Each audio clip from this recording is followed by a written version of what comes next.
Alright, good morning. Said I wasn't going to milk this injury, but here I am, day 2 of the vlog, and I'm still talking about my crash yesterday. I woke up this morning, my hip is stiff, as I thought it was going to be, but you know, I've been walking around a little bit, and it honestly, it's just sore. And honestly, it does feel quite sore, but I don't know whether that's like I'm hobbling, I'm limping, but I don't know whether that's just because like I'm weight bearing and I'm putting weight on like a sore muscle or a sore bone. So yeah, I think what I'm going to do, I'm going to kit up, I'm just going to put a pair of shorts on, and just gonna spin down into the town, do a little lap around the town, just pedaling, and see how it feels then. If it feels alright, I'm gonna continue with my day as normal, as planned, and head out training as you know, as I would do any other day. But if not, if it's still sore, then I think I might have to take an impromptu rest day. Really hope that's not the case. Just feeling like I'm getting into training now, and just feeling like I'm getting fitter, and feeling like I'm getting my legs back, so I don't really want to have to take a day off due to injury, but we'll see. I'm gonna kit up now, and then I will catch you in a sec. Alright, so I've literally just rolled down the villa, just cruising down a little road. You just have to laugh. If you don't laugh, you'll cry, and all that quotes and stuff. I'm riding here about 50, well, anything over like 150 watts, I get quite a lot of pain in my hip. So yeah, we're not training today, boys and girls. We're not training today. Okay, so I've been to the hospital there for, well, I'm actually currently at Lidl. But I've just been to the hospital to try and get myself an x-ray on my hip because it's still quite sore. It proved to be a bit of a mission to do so. The lady on reception wasn't the most helpful of people, and then when I finally managed to see a doctor, he thought I was talking about the little scratch that I have on my hip, which I got from the crash, which literally is like a little tiny scratch. He sent me back through to the waiting room. I went then from the waiting room to like a nurse who started getting a plaster out, and I was like, hold on a minute, like I don't need a plaster, I need an x-ray, like what's going on here? Then through my very broken Spanish and through her very broken English, I managed to translate that I wanted, and like I thought that I needed an x-ray because it's my bone that was the problem, not my skin, which is I think what the doctor thought I was in for, which is actually quite embarrassing because it was only like a tiny little gravel rash like this. And yeah, and pretty much what he said was if I could move my hip, which I guess kind of makes sense. He said if I can move my hip, then it's not broken, so I don't need an x-ray. What he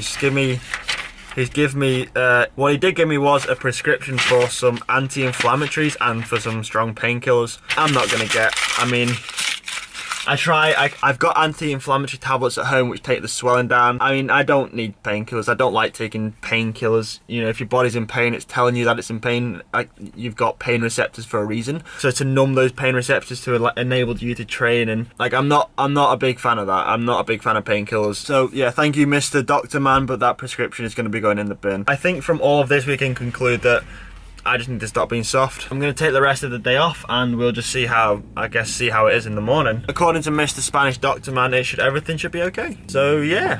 Anyway, whilst I have the day off now, whilst I've got nothing better to do, we're at Lidl. We're going to do some shopping. This is the aisle you come down when you have completely cracked. I'm going to resist for today though. And that is another, I don't know, 4 days of food, 5 days maybe. 43 euros. I'm going to come outside because Monica's doing some efforts on the turbo trainer session, her second session of the day, I think. I'm going to sit this way so hopefully you can't hear her grunting and whatever on the turbo trainer. But yeah, obviously today I've had to rest my hip as much as possible, which means I haven't really been out of the house too much, other than to go shopping and go to the hospital and get a sticky plaster on my sore hip. So today I thought it'd be a good opportunity to answer some questions from the guys that support me on Patreon. I think we've got like 50 or 60 posts over there now. We've got a nice little community going for the guys that want to give a little bit extra and support me and support the channel and support my journey and support everything that I'm doing and supporting me being here and actually contributing and helping to, you know, keeping me here in Spain to be able to train and do what I love. So within those posts I get a lot of questions, and I thought, you know, I'd pick a few of them today. I'd pick my favourite ones, the ones that I think would be most benefit to you guys watching this video. So yeah, that's what we're going to do. About a year and a bit ago, I started working with Steve. You all know Steve's been in the videos a number of times. Steve's raced at the top level of domestic racing for 10 or 15 years, and he's also been a coach for a number of those years. The easiest way to sort of show an improvement in performance is last year I won 0 races. This year, or sorry, 2 years ago, 2 seasons ago, I won 0 races. Last season, the season that's just been, I won 5. I came on a tremendous amount. My, if we're talking numbers, my FTP probably increased by about 20 watts, as did my 5-minute power. Having a coach isn't just about setting training, it's about having someone to talk to, someone who has been there and done it themselves. Racing advice, they can mentor you and help you to get the most out of yourself, rather than just, that's what a good coach does. There's a lot of guys nowadays, a lot of people that do coaching, a lot of cyclists that decide they want to be a coach, and it's simply all they do is set generic plans. They set standard sessions to their athletes. There's not really any individuality to that training, and there's very little feedback and very little outside of that prescribed session. So yeah, getting a professional coach, someone who has a good reputation, someone who has proven results. I think if you're serious about your racing, they're definitely worth your investment. So basically the way that we have got things going with Cycling Hub, so to give you a little, I'm going to do a whole video with Tim and Jesper at some point about what they actually do, because I know a lot of you guys have questions about that, but they are a social media cycling and talent agency. I think that's like the title of the company. Basically what they do, they help cycling brands get into social media. They are basically just, they're wizards of social media. They're very clever at they're very good at what they do. They have a lot of contacts within the cycling agency, and so sort of from my perspective, like, or from what they do for me personally, they help me with partnerships and sponsorships, and sort of take care of that side of thing, which allows me to focus solely on my riding, my videoing, and my editing. Basically they just take care of everything else. I don't know, it's quite hard to explain. I guess the way we could simplify it is, if a company comes then wants to work with me, they contact Cycling Hub, and then Cycling Hub sort of liaise and organize everything, and then I can then move forward and work with that brand. I hope that makes sense. I feel like that didn't really make sense too well, but yeah, okay. This is a great question. Something that I do quite a lot, actually. So there's a place that I want to go cycling.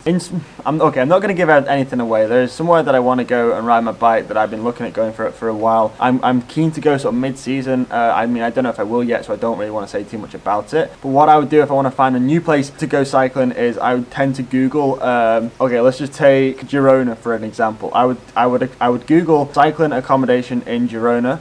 Then I would find like where the dedicated sort of training camp companies and cycling hotels are located. So if they're located in a certain town, you know that those towns are probably going to be pretty good for cycling. They're going to have good roads around them, because there's cycling hotels and companies, tour guide, training camp companies based there. They're based there for a reason, because they are probably the good roads. They might be near the mountains. But then you have a place name. You can take that place name, go to booking.com and find, or Airbnb. That's a great website where I find accommodation, and just find an apartment in that same town or somewhere very close, and then you're in a pretty good area for cycling.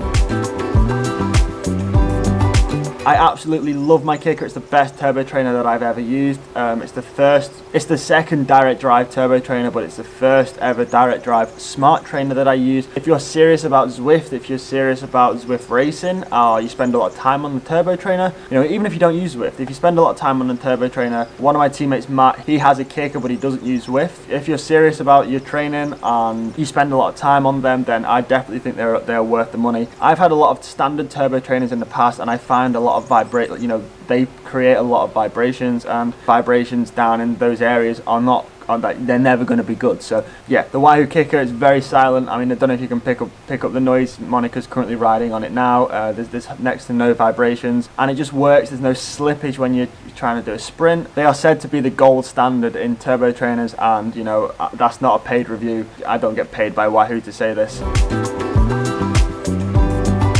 I would love to do a rematch with Lawrence. We raced last year up the Col de Rats. If you haven't watched the video, just Google it. Yeah, I would love to do a rematch. I would love to go and race him again. But I don't know if I will be able to. The reason I say that is because I don't want it to disrupt my training program. This year I've got a lot more focus. I've got a lot more sort of motivation as to what I want to do and where I want to go. And doing that race, yeah, it's great training, doing a race up the climb, and I'm sure that I could integrate it in my training somewhere, and I hope that I can, but I don't want to sort of jeopardize any of the training to do that race just for the sake of the content. So yeah, I'm going to work on that. Stay tuned. No doubt there's going to be some stuff coming up with Lawrence. But thank you for watching today's video. I hope you enjoyed it, and as always, hopefully on the bike. I will see you tomorrow at 4 p.m.